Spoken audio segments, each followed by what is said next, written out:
All right, it's time for me to stop talking so much just to you guys because I have to bring on the legendary, the epic DJ Alan White. All right.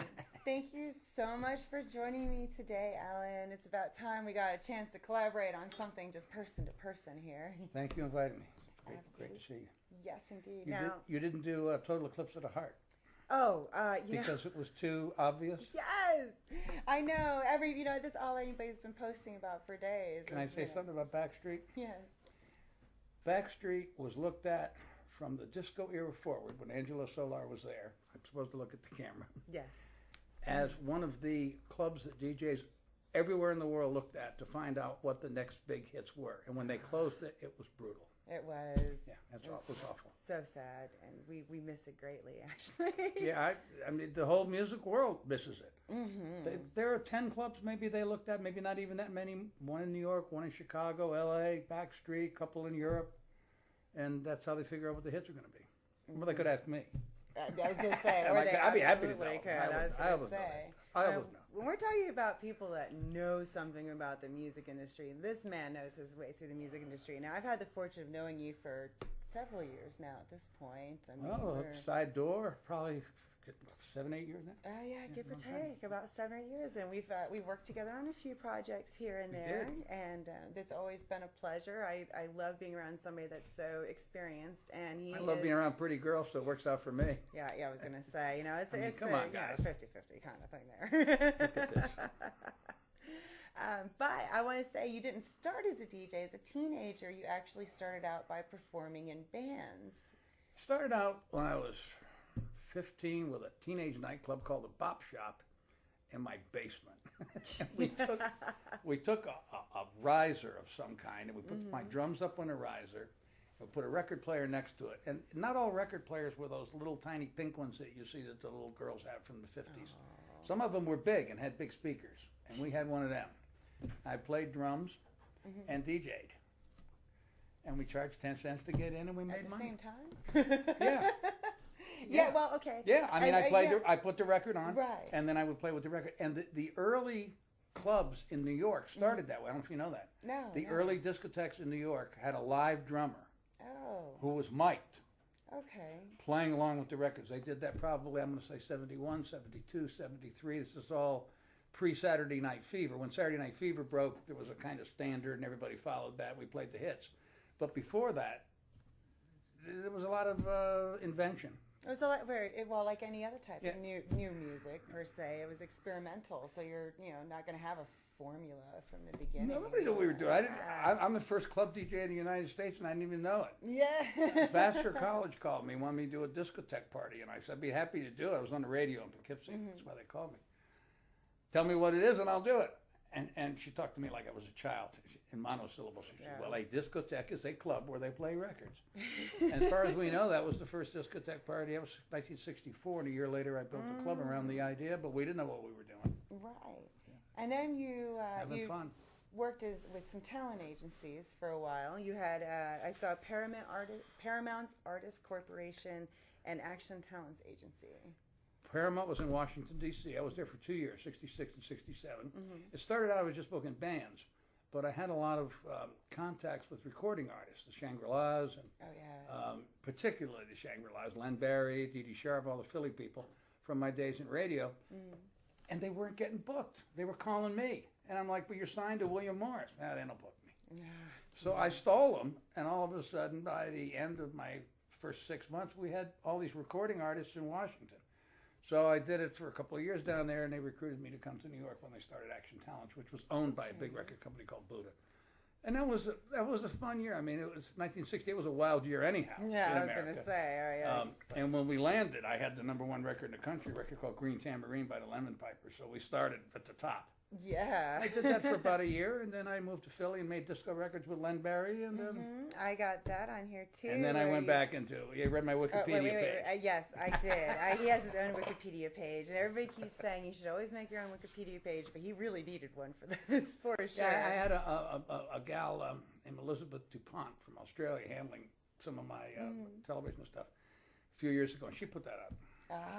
That's excellent. She So said, you you did need a really good Wikipedia page. job. I You said, fine. should. And I woke up in the morning and she said, go to your Wikipedia page, and it was there. Gee, that's she excellent. writes Well, pretty yeah, well. I saw that you actually got a gold record for Jim Burgess's 12-inch remix of Alicia Bridges' I It's Love such the a nice Nightlife. story. I'll tell it real quick. Yes. I came to Atlanta, and I was just passing through. I was on my way to Miami, and I stopped to visit a couple girls I knew. And we used to go. We just went to these clubs, and late night place called the Casbah on Peachtree Street across from Turtles. Didn't even open till midnight. And Burgess was the DJ, and I just come off a big recording session in New York with a group called ISIS. So I go to the booth, and I'm talking to him about remixing and how we do this and whatever, and we spent 2 or 3 hours getting to know each other and whatever. Skip ahead a year. I didn't see him in the interim. And Polydor Records was in the club where I was headlining, Gerald's, which was the big mainstream disco in this town during the era. And Polydor was whining that their record wasn't a hit, I Love the Nightlife. I said, look, it's called I Love the Nightlife and parenthetically Disco Round. It's a disco record. Yeah. Radio isn't playing it because they don't play disco records that aren't hits in clubs, and clubs only play 12 inches and you only have a 45. So they said, well, what do we do? And I reached in my wallet. All right, real quick, for the young ones, explain the difference between a 12-inch and a 45. Okay.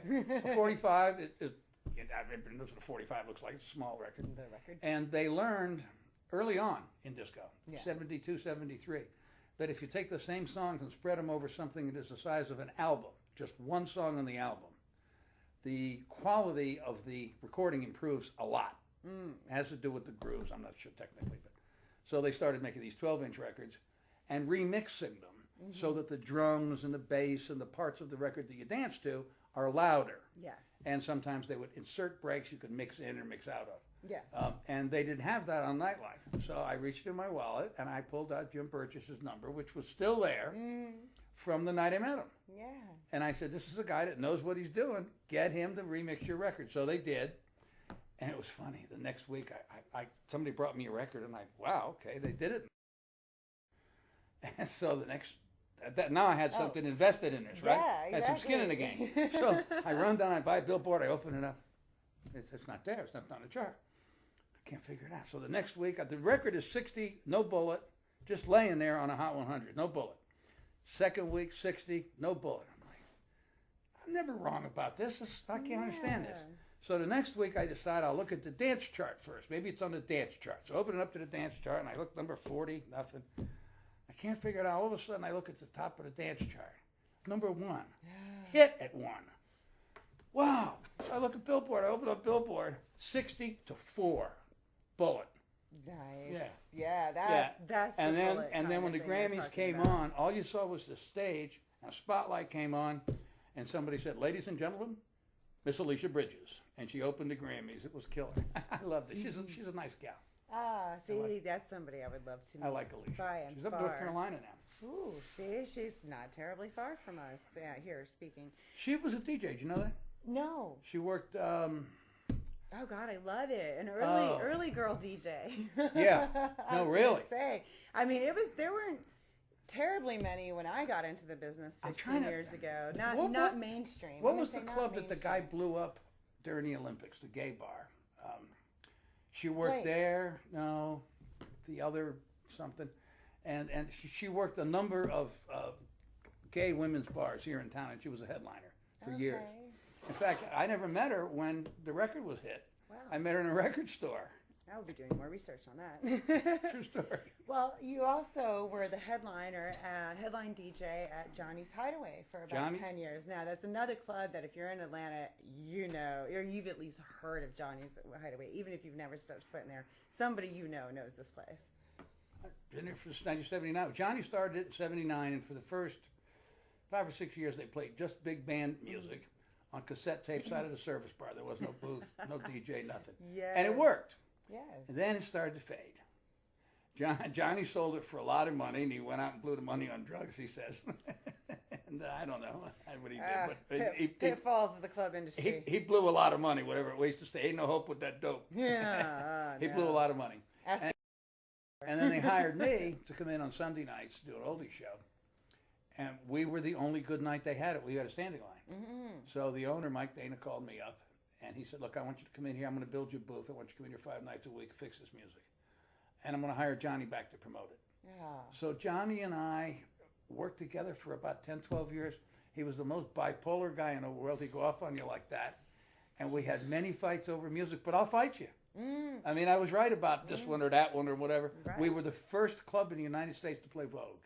Oh, wow. I had a test pressing. And she's talking Madonna's Vogue. Yeah. If somebody's sitting there going, what? Somebody I knew Shep Pettibone, who's a friend of mine now. Yeah. And Shep wrote it and produced it. And Shep sent a test pressing to her, and she sent it to me, and so I had it. You know, Johnny's always played a fair amount of new music, more than they do now. Oh. You know what day parting means? Day parting in radio means you play different music at different times of the day, aiming at a specific demographic. Right. And we would day part the club. We'd start from 8 to 10 with big bands. From 10 to maybe 11, I was playing 50s and 60s. Then I moved it into 70s, 80s, and currents. And the music got newer as the night got later. Yes. They don't do it now. They do it differently now. But for the time that Johnny and I were there, all the DJs talked. The great Marty Walker was there on Wednesday night with his rock and roll show, and that was a hell of a club. It was. Well, big time. let's take a look at some photo highlights from your career. Oh, boy. What have you got You here? took some great pictures, by the way.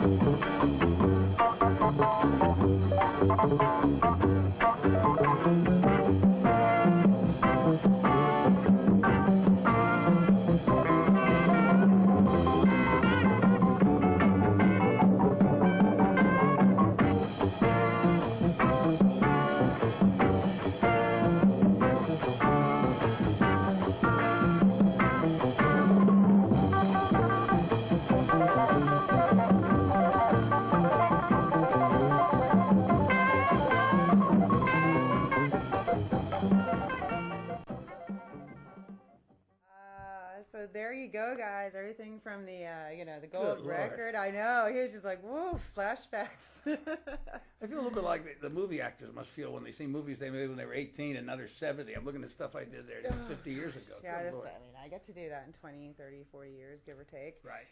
Okay, so just real quick, we're going to touch on this. We got 1998, the resurgence of swing dancing. That was so much fun, and it was an accident, but I had seen this Blame it on the Gap commercials. I had seen this coming. My wife at the time and I went to see the movie Swing Kids. And we came out of the movie, that was like 91. Yeah. And we came out of the movie, and she said, "You think kids are going to come back and learn all those dances?" I said, "Yeah, I think so." And she said, "Well, you're 1,000 years old. How would you get in front of them anyhow?" I said, "Well, I don't know. I'll figure something out." Wives can be pretty brutal. I was working at a club out in Cobb County called Flamingo Joe's, which was going down the tubes because of the DUIs. The cops would park in the parking lot. You're headed out when they do that, right? And I got a call from a guy. He said, "We want to go in the center stage building. We're opening a club called Oscars," and yada yada. Did he offer me a gig? And I'm like, I feel like I should stay here and help this woman out. What kind of music did you have in mind? Well, he said, "We want to go after these swing kids." I said, "I'll take it. Let's try it." And so I went down there, and the first night we had 2 or 3 swing kids kind of just stick their head in. The second night we had a standing line, and we had a standing line after that. For the first couple of years, really, I was the only DJ because I was the only one that understood the music, the big bands and the 50s rock and roll and whatever. Right. And then we were at the Swing Kids for 10 years probably. And I'm looking for a venue now. I'm going to compete with you on Wednesdays. I'm going to do a Wednesday night thing with the Swing Kids. I'm not doing anything on Wednesdays anymore. Oh, I am. I'm sorry. I just heard you say it. I'm so used to not doing things on Wednesdays. I was going to go there, and now I thought you canceled it. 5 or 6. Yes. No. I never mind. I am back. All right, so we got to go ahead and wrap up, but I do want to talk about these last couple things. In 2005, you were inducted into the Swing DJs Hall of Fame, and where is that? That's just crazy. You get old and they put you in the Hall of Fame. I got a Lifetime Achievement Award from the International Disco Association, and I don't even know what that is. You're alive and you did great things. I'm in a couple of Swing Hall of Fames. Excellent. They're Swing DJ Hall of Fames. They're online. Okay. The All Swing DJs and the Global Swing Okay, DJs. so it's like... Well, they're both West Coast oriented rather than Swing Kids. Right. There's 2 kinds of, well, there's a lot of kinds of swing, but West Coast swing is a blues thing, and the Swing Kids is jazz and Lindy, and it's a much faster thing, and it's a whole different dance, actually. It's quite hilarious how you can have the East Coast swing and the West Coast swing, and it's just, You know, you could have a good kind of. There's jitterbugs and balboas and blues dancing, but there was always that. I mean, that was always true. Well, you currently run Modern Jive. It's a dance promotion company called Jive Bop and related internet radio station, JiveBopRadio.com. I have two radio stations. One was on the Swing Kids. Okay. That's SwingTop40Radio.com. It's archived. You just click on it and it'll play. We did 108 weekly top 40 Casey Kasem-like countdown shows. I'm proud of that. Yes. And they sent us swing music from all over the world. Yes. That station, then I'll give it again, www, whatever you say, swingtop40radio.com.